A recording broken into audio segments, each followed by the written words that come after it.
On a des matières, des choses qui peuvent nous envoyer au-delà de là où on est, mais on n'a pas de bons dirigeants en fait. C'est ce qui nous empêche de se développer. D'accord. La richesse, pas forcément avoir de l'argent ou avoir un compte en banque plein. C'est pas ça. La richesse, elle est assez diverse et peut-être bon. Quand je finis mes études et que j'ai un boulot respectable et que je me marie, là je saurai qu'en fait je suis riche parce que j'ai ma petite famille et j'ai mon boulot à côté. Oui. En fait, pour moi ça c'est la richesse. Ah, donc, si on avait peut-être des gens qui se souciaient plutôt du pays et de la population au lieu de leurs proches, ça allait être mieux. Toi, tu es riche. Et vous, vous êtes pauvre ou vous êtes riche? Non, nous sommes pauvres. Nous sommes pauvres. Ok. The time is the money. Le monsieur dit il nous accorde juste 2 minutes. Pas plus. Aujourd'hui, nous parlons de la richesse. Pour vous, que veut dire la richesse pour vous? La richesse est un mot pour moi qui dépend du sens auquel nous lui donnons. Pour certains, la richesse, c'est avoir de l'argent. Pour certains, la richesse, c'est avoir beaucoup d'enfants. Pour certains, la richesse, c'est avoir de la connaissance. Il n'est pas forcément dit que l'un ait raison au détriment de l'autre. Du coup, c'est un mot qui dépend de la définition auquel nous lui donnons. Alors, le mot richesse est assez vague, mais je pense que pour tout un chacun, il faut déjà essayer d'avoir une certaine éducation en soi, qu'on essaie de développer en valeur humaine et après se fixer des objectifs de réussite. La richesse, pas forcément avoir de l'argent ou avoir un compte en banque plein. C'est pas ça. La richesse, elle est assez diverse et peut-être bon, de beaucoup de choses. Okay. Nous parle de la richesse. Pour vous, comment définissez-vous la richesse?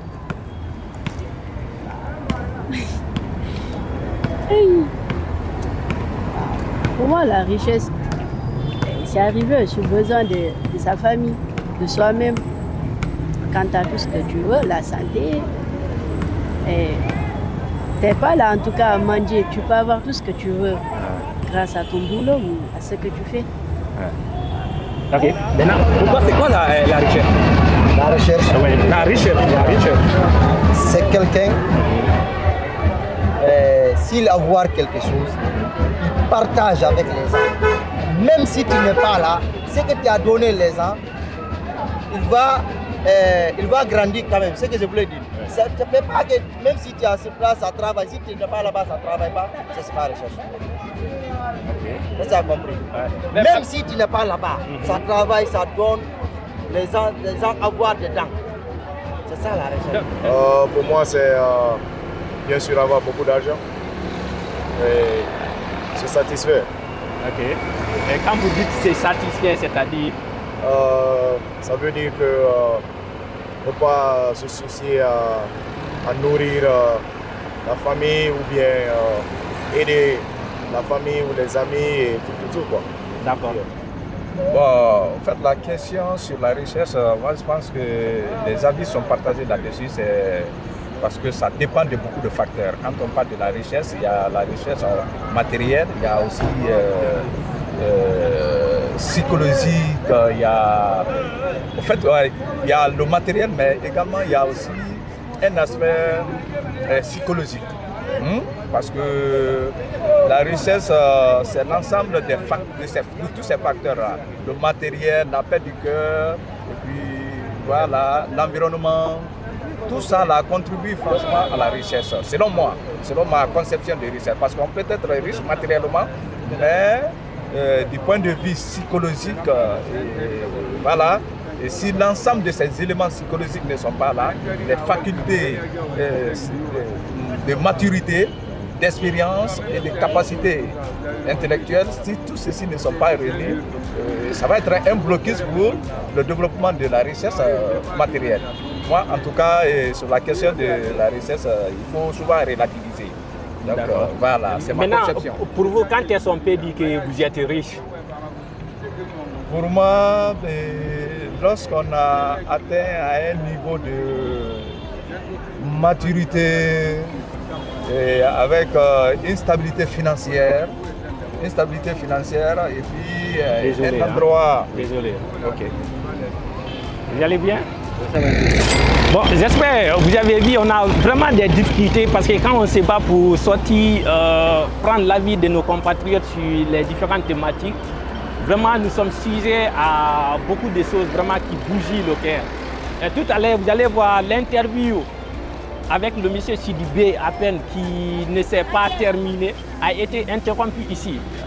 Si vous le savez, c'est un coin qui se trouve à Kipé ici, qui se nomme, c'est pas les baies de quoi. Donc, en faisant, il y a les agents de la sécurité qui sont venus nous voir en disant de stopper le filmage. Parce que là, l'accès des caméras n'est pas possible, n'est pas possible. Donc, je suis allé voir les directions. Ils m'ont dit quoi? On dit les téléphones sont permis, mais les caméras sont interdites ici. Alors, je leur demande pourquoi ils disent si tu dois faire des trucs ici, c'est-à-dire si tu dois mener des activités au sein de l'endroit ici, il te faut payer. J'ai dit combien? On me dit 150 000.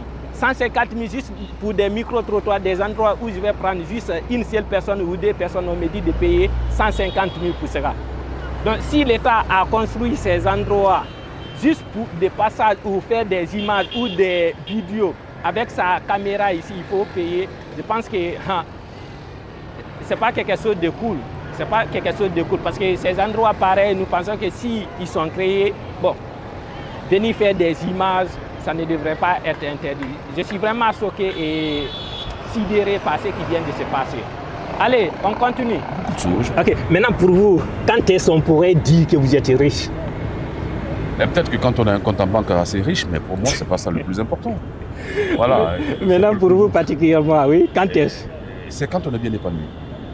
Et l'épanouissement, là, ça dépend de quoi? Ça peut aller à travers la vie de famille, à travers le travail, à travers ses activités au quotidien. C'est ça la richesse. Ce n'est pas les biens en banque qui déterminent. Il y en a qui ont beaucoup de biens en banque, mais qui vivent misérablement. Et cette richesse, je ne crois pas que ce soit forcément ce que l'on recherche. Ouais. Maintenant, pour Fall, quand est-ce que tu peux te sentir riche? Moi, c'est quand je suis libre. Ouais. C'est-à-dire quand tu dis, quand tu es libre, là, tu fais acte à quoi? De toute façon, quand, comme moi par exemple, quand je finis mes études et que j'ai un boulot respectable et que je me marie, là je saurai qu'en fait je suis riche parce que j'ai ma petite famille et j'ai mon boulot à côté. Oui. En fait, pour moi ça c'est la richesse. Alors, pour vous, particulièrement pour M. Badé, quand est-ce que M. Badé peut dire qu'il est riche? Je dirais que peut-être que je suis riche lorsque j'atteins mes objectifs. Okay. Maintenant. Et est-ce que vous pouvez nous partager un peu vos objectifs? Mes objectifs personnels. Comme par exemple? Je suis... Bon, mes objectifs personnels, c'est un peu compliqué. Okay. Puisque je vous dirais aujourd'hui, je voudrais voir ma Guinée prospère avec une population. En quelque sorte pour vous, le jour que vous auriez de l'argent ou des choses qui vous permettent à travailler ou à ne pas travailler, que les revenus rentrent, en ce temps vous pourriez dire que vous êtes devenu riche. Voilà, comme tu travailles maintenant, tu as fini tu travailles, tu as la sociale avec les gens, tu as la bonne santé, tu travailles avec l'argent, avec les gens. Maintenant, le moment que tu n'es pas là-bas, tu es malade ou tu es parti parce que tout le monde souhaite partir chez Dieu. Le moment que tu n'es pas là-bas, là, on parle de toi encore. Ce que tu as fait dans le monde, là, ça continue de travailler, même si tu n'es pas là-bas. Tu as mis du forage. Ça travaille les gens boivent souvent. En quelque sorte, laisser aussi un héritage voilà, positif. Voilà, c'est ça la recherche. Même si tu es mou, tu es couché, tu vas avoir des bénédictions des gens. C'est ça la recherche.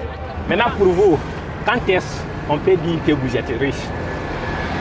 Bon, pour moi, pour dire que je suis riche, c'est lorsque je vois que, supposons je suis un entrepreneur, c'est lorsque je vois que mes projets se réalisent et je vois que ça donne du fruit, c'est-à-dire ça donne le résultat de de mes actions menées sur le terrain, c'est en ce moment que je me sens riche. Ok. Maintenant, aujourd'hui, vous, que faites-vous pour devenir riche? Bon, moi, de mon côté, pour devenir riche en ce moment, c'est une manière de monter mon projet. Voilà. Et votre projet, ça parle de quoi aujourd'hui? Bon, aujourd'hui, mon projet, ça parle de... C'est-à-dire, c'est la recherche des concombre de mer. Des concombre de mer. Ok. Les concombre de mer, c'est des produits qu'on trouve dans les océans, en fait.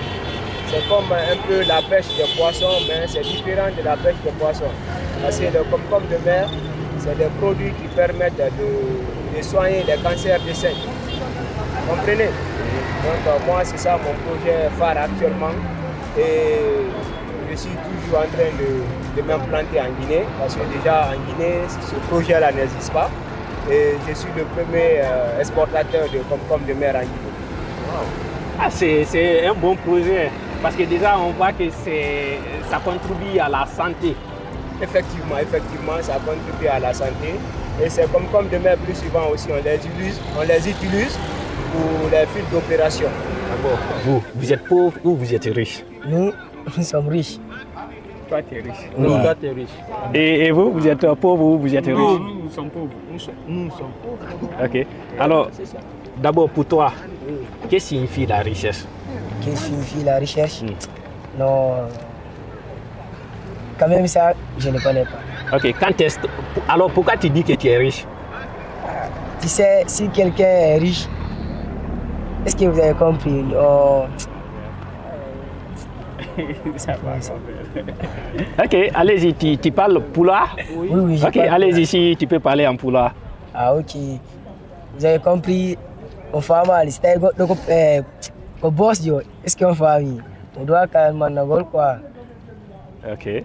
Maintenant, et voilà, et vous, pourquoi vous dites que vous êtes pauvre? Voilà. Phénoménal comme pauvre, Wo fus ala go ye fus ala merenga de no fus ala comme ça daja bigo dunya bodo comme hebo kadi ça daja bay men combattre hebo. Ok. Maintenant, est-ce que vous aspirez à devenir riche? Si vous parlez le français, vous pouvez parler le français. Est-ce que vous comptez devenir riche? Oui. Maintenant, qu'est-ce que vous faites pour devenir riche? Ça, c'est le travail qui paye. Ok. Et vous, quel travail faites-vous aujourd'hui pour vous amener à être riche un jour? Et nous, on travaille les vitreries. Ok. Et ça marche un peu? Oui, ça marche. Maintenant, dans les contrats, vous pouvez gagner combien? Non, ça quand même, comme moi, je ne suis pas un maître comme ça, je ne sais pas ça quand même. Ok. Mais nous, on travaille ce qu'on peut. Ok. Et en Guinée, quel est le boss qui t'inspire le plus, que tu aimerais devenir comme lui un jour? Le président Mamadi Doumbouya. Tu dis, toi tu veux devenir un jour comme Mamadi Doumbouya? Wow. Et toi? Moi aussi. Wow. Et toi, voilà, toi, qu'est-ce que tu fais aujourd'hui pour devenir riche? C'est simplement le travail. Ok. Et ton travail, il s'agit de quoi aujourd'hui? Menuisier. Menuisier? Oui. Ok. Mais vous savez, je vous regarde, on dirait, en parlant de vos activités, vous vous dites, est-ce que les activités là en vaut la peine d'être en discuter? À l'étranger, quand on parle des menuisiers, il y a des menuisiers qui sont vachement riches. Hein? Il y a des vitriers qui sont riches. Moi, je connais en Guinée ici, mais il y a les vitriers qui sont riches. Quand tu vois les maisons qui te demandent, attends. Donc, soyez juste fiers de vous. Il y a des diplômés aujourd'hui qui n'ont pas d'emploi. Hein? Donc, soyez fiers de vous. Maintenant, toi, en Guinée, tu veux devenir riche. Quel est le boss qui t'inspire, que tu aimerais devenir un jour comme lui? Comme Mamadi Doumbouya. Mamadi Doumbouya. Alors, monsieur Ismaël, vous connaissez un peu la Guinée? Ah, malgré que ça fait un peu longtemps, mais je connais bien la Guinée quand même, je peux le dire. Ok. Alors, il y a les gens qui nous disent souvent que la Guinée est très riche. Mais quand nous voyons la population est pauvre, selon vous, qu'est-ce qui explique cela? À mon avis, c'est le manque de bonne gouvernance. Et je crois que c'est ça.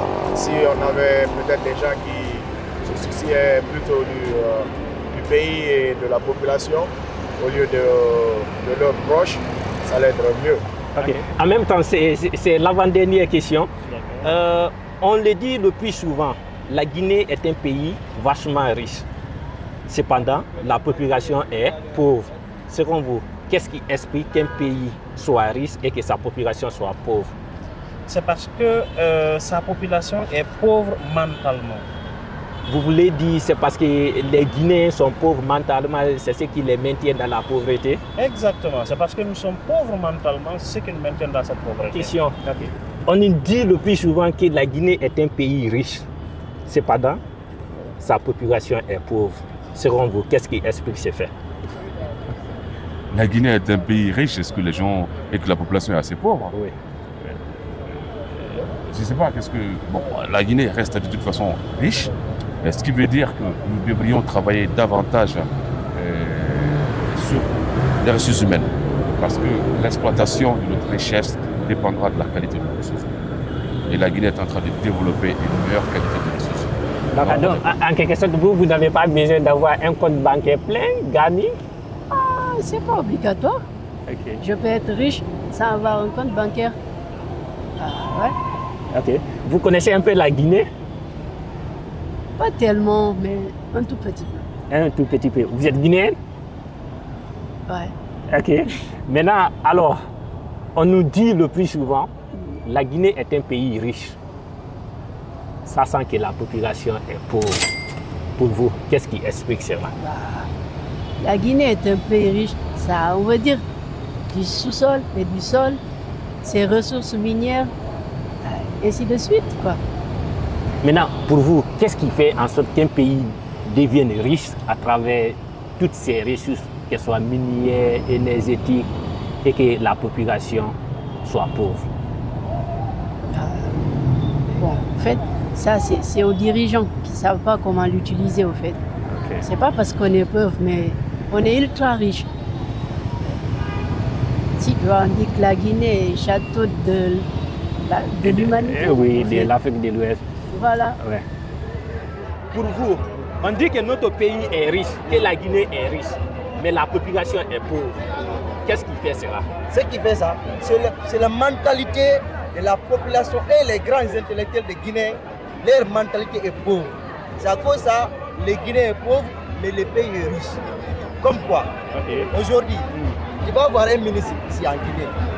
Si on le nomme aujourd'hui, l'endemain, s'il vient ici, tout ne se salue pas. Parce qu'il se m'en fout de toi. Lui, tout son esprit, c'est comment avoir de grandes voitures et sa famille. C'est à cause de ça, si tu vois un ministre qui est en Guinée au pouvoir, il n'y a pas de social entre lui et les gens. Parce qu'un ministre, ancien ministre, ne peut pas venir ici aujourd'hui. Un ancien ministre de Tandadis ou dans Alpha Condé peut venir ici. Les gens vont venir parler avec lui. Ils vont dire, ouais, lui il a fait ça, il n'y en a pas. Ok. Maintenant, vous aspirez à devenir riche un jour? Oui. Et que faites-vous maintenant pour devenir riche?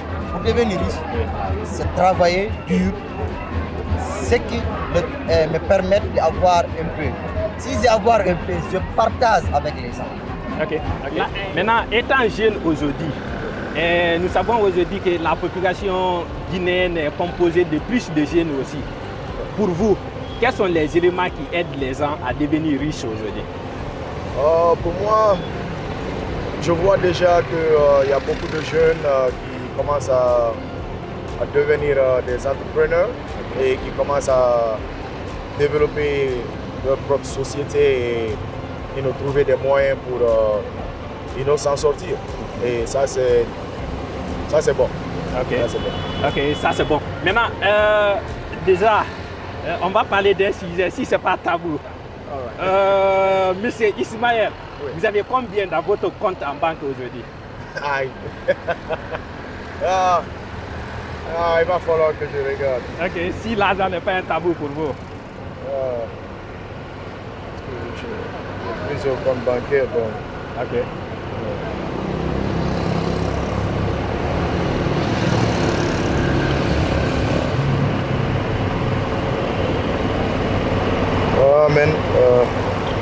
Sur celui-là, j'ai 5 086 $. Wow. Hey, Écoutez les gars, est-ce que lui il est guinéen? C'est un jeune comme ça qui a 5000 et quelques dans son compte bancaire. Oui, allons-y, l'autre compte. C'est bon, c'est bon. Ah, non, il a eu peur. Ok. Si l'argent n'est pas un tabou pour vous, aujourd'hui, si on regarde partout où vous avez un peu d'argent là, dans tous les coins où vous étiez de l'argent, aujourd'hui, on peut dire que vous aviez combien? Wow. Pas grand-chose. Hein. C'est une fourchette alors.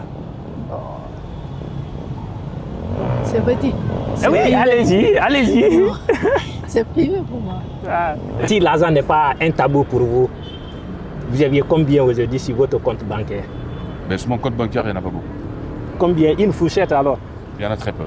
Une fourchette? Une fourchette, je ne sais pas, mais très très peu. Parce que je ne le vois pas actuellement. Je ne peux pas te dire exactement qu'est-ce que j'ai en compte bancaire. Je viens de faire des achats et tout ça. Donc, Ah, vous venez de faire des achats, sûrement vous aviez vu. Je viens d'acheter un café. Ah, ok. Est-ce que... Mon compte bancaire personnel? Oui. Si je vous dis peut-être mon compte bancaire personnel, peut-être, je sais pas si j'ai même 2 alors, millions. une fourchette? Non, peut-être j'ai même pas 2 millions dans mon compte bancaire personnel. Ouais. Ça, c'est mon compte bancaire personnel. Ah, donc vous êtes entrepreneur? Oui, je suis entrepreneur. Ah, ok. Vous évoluez dans quoi? J'évolue un peu dans l'éducation, ok, je fais avec passion. J'évolue également dans le domaine des mines et dans l'industrie. Ok. Maintenant, si l'argent n'est pas un tabou pour vous, vous avez combien dans votre compte bancaire aujourd'hui? Moi, je n'ai rien. Je n'ai même pas compte bancaire. Je suis travailleur commerce, marchand, je suis marchand. Maintenant, est-ce qu'on peut dire vous êtes pauvre ou vous êtes riche aujourd'hui? Moi, je suis riche à côté de moi parce que j'ai bonne santé. Bien, tout ce que j'ai, je partage avec ma famille. De deux, personne ne peut quitter ailleurs, il veut venir de fou de moi à cause de voler ou quelque chose. Non. Maintenant, si vous avez la chance d'être maintenant présidente de la Guinée, que feriez-vous pour améliorer les conditions de vie de la population? Bon, donc d'abord, on va arrêter les gâchis, genre les grèves, gâter les biens publics, privés, parce que ça, c'est ce qui nous retarde ici en Guinée. Nous, les jeunes d'aujourd'hui, si on est en colère, il faut qu'on s'exerce sur les biens publics, privés. On s'en fout en tout cas. Il suffit juste de faire notre grève. Bah, moi, si c'était moi, j'allais donner de l'emploi aux jeunes. En tout cas, beaucoup de trucs. Hein.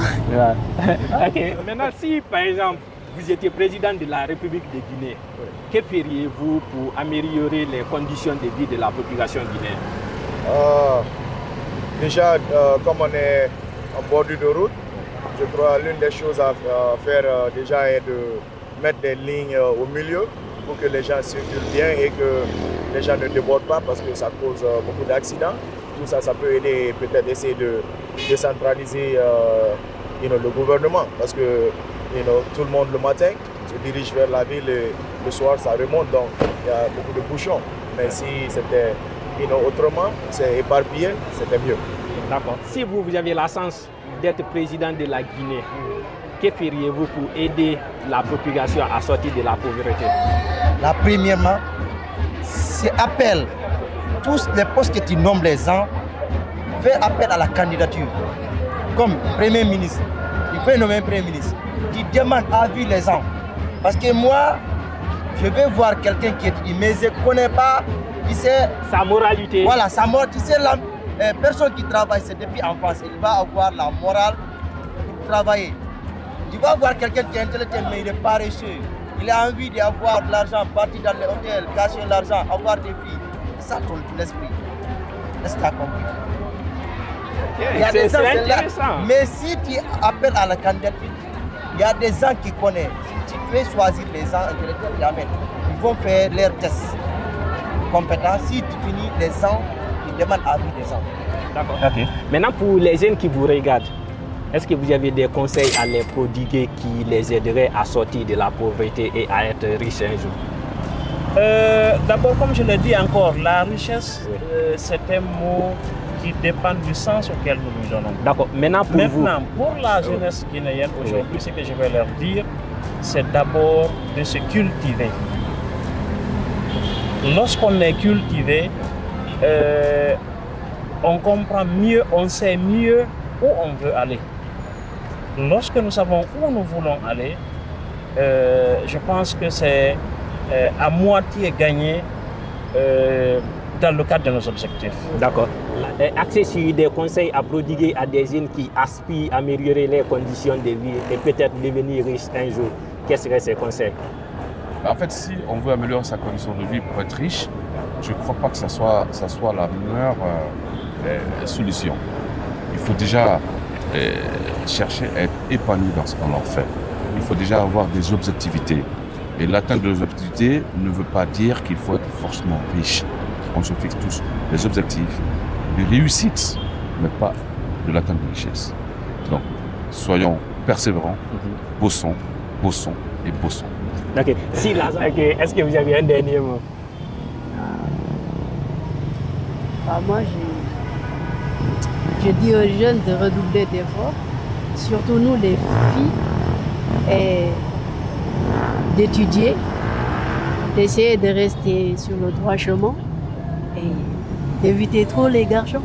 Ouais, parce que bon, c'est des promesses qui ne tiennent pas debout en fait. Je ferai ci, je ferai ça juste pour t'avoir.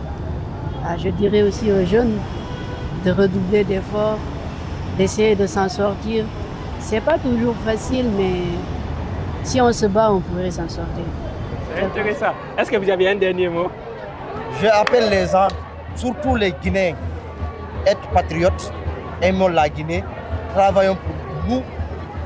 Et même endroit qu'on est, on défend la Guinée. C'est ça que l'arrêt. Il s'est resté se défendre là où tu es et les gens que tu es avec. C'est ça l'arrêt. Si tu défends les gens là, même si tu étais un problème, et là, ils vont te sortir. Ils vont te faire sortir là où tu es. C'est ça qui est mon dernier mot. Les Guinéens vont être patriotes. Ils vont travailler pour les Guinéens.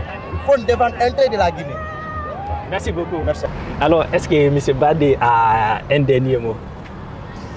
Je conseille à la jeunesse guinéenne d'encore se cultiver, d'apprendre, de ne jamais cesser d'apprendre. Souvent, les gens ne savent pas où ils veulent aller parce qu'ils n'apprennent pas. C'est mon dernier mot. Merci beaucoup. Merci. Ok. Et monsieur a un dernier mot? C'est de dire, de souhaiter mes voeux les meilleurs à tous les Guinéens et de dire que ce pays est merveilleux. Cultivons la paix, l'unité, la solidarité. C'est à travers ça qu'on sera beaucoup plus épanoui. Et la richesse, pour moi, ce n'est pas l'objectif final. L'épanouissement vaut mieux qu'une richesse. Merci. Merci beaucoup. Alors, maintenant, pour vous, si vous aviez un dernier mot à passer. Spectateur. Oui. Bonsoir tout le monde. J'ai pas grand chose à dire, mais j'aimerais juste dire que la Guinée est tout. Donc il faut faire de son mieux pour essayer pour que chacun d'entre nous fasse son mieux possible pour développer le pays, parce que c'est pas seulement le gouvernement, mais tous ensemble, on pourra aller de l'avant. D'accord. Merci beaucoup. Merci.